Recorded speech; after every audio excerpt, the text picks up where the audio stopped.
Mae'r het wedi diosg ac... Mae fe'n cadw'r cyntaf yw e? Odi, mae fe'n cadw'r cyntaf a'r ail. Da ni Trindod Celtic Lord yn ennill. Mae'r hat ddim off. Na.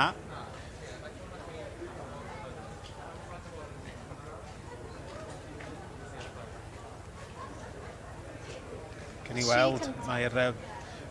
na dipyn o newid falle yn y drefn. Yn y dwerydd na, mae'r pedwar gyntaf fel y gold nhw. Odyn.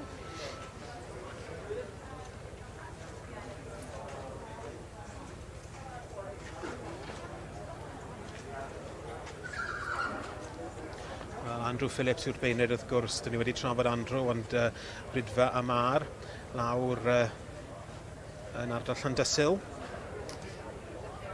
Yn beinydd profiadol iawn wrth gwrs yn ystod y dydd. Wel, mae'r het wedi diosg. Dyna ni. Dyna ni. The hat is off, and so winning the class. Andrew Phillips yn cyflwyno'r riban goch i Liz Hampson gyda Trindod Celtic Lord. Adrian Chapman ar ddangos ar ran y perchenog.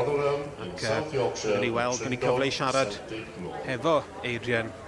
Second here is 807.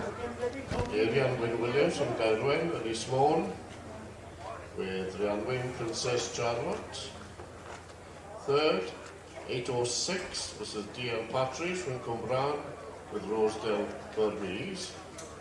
Fourth, 764, Richard and Tammy Burge, Wolfham Bowman. Fifth, 763, Cameron Brady, Bartines Corono Custer. And 6805, Eleanor Joseph with Ronell Aphrodite. Adrian, a nice win there, a lovely colt. He is, bless him, yeah. He's with me to show for Liz and Trindod stood, so very nice stallion. And of course, your stallion was the last Welsh bred champion at the Royal Welsh. Twice running, yeah, last 2 years running. That's it. So, and he's buying. Oh, well, brilliant. What does the future hold? Will you have him for the rest of the winter, or...? I believe he's stopping with me until he's 3, and then we'll decide whether his cut and goes under saddle or whether he stops as a stud stallion. Oh, well, the very best of luck. He's a beautiful animal, and it's a great win here. Thank you very much, David. Thank you. Goodbye. Thank you. Hands together, round of applause.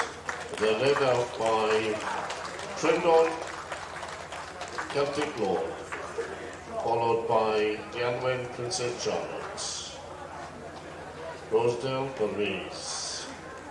Llongyfarchiadau mawr I Liz Hampson a Trindod Celtic Lord enillydd y dosbarth i'r ebolion ebolesu yn adferth blwydd yn adran y rhanrwyd Cymreig.